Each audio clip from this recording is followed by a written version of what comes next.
नमस्ते डाक्टर बाबु। नमस्ते नमस्ते। के समस्या छ? समस्या त धेरै छ नि डाक्टर बाबु, भनि नसक्ने समस्या छ। यहाँ गाउँमा सोध्दै खोज्दै बल्ल बल्ल पत्तो लगाएर आएको, अघि नै आउनु भएको थियो होला। हजुर हजुर, आउनु बस्नुहोस्।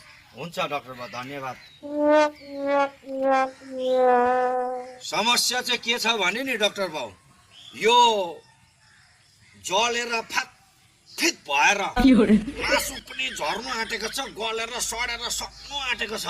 त्यस्तो जलेको घाउमा लगाउने औषधि चाहिँ मलाई दिनु त। के छ हौ यसको औषधि चाहिँ? हो? अनि त्यस्तो सारा मासु फ्यातफुत हुने गरी चाहिँ केले जलेको हौ? हन केले जल्नु र? आरिसले जलेको नि डाक्टर बाबु। त्यस्तो जल्नु थालेको छ। त्यो दार्जिलिङको सानो रेल भन्ने सुन्नु भएको छ? त्यो दार्जिलिङको सानो रेलले जसरी मुस्लो कालो धुवा फ्याँकेर हिँड्छ नि, त्यसरी नै गाउँको मान्छेहरू पनि भित्र जलेर मुस्लो मुखबाट अत्र मुस्लो कालो धुवा निकालेर हिँड्नु मात्रै बाँकी छ।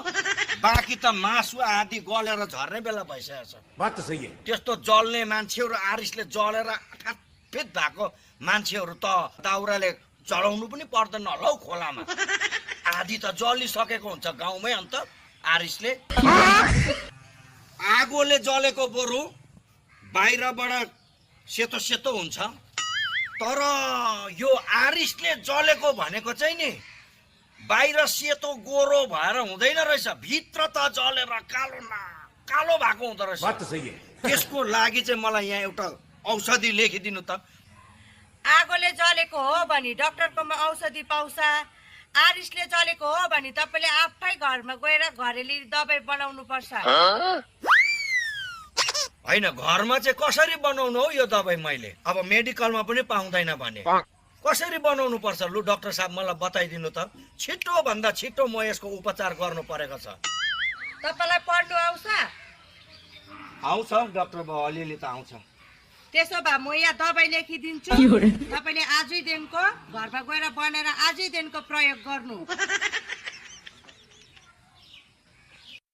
पढ्नुहोस् त के लेखेको छ।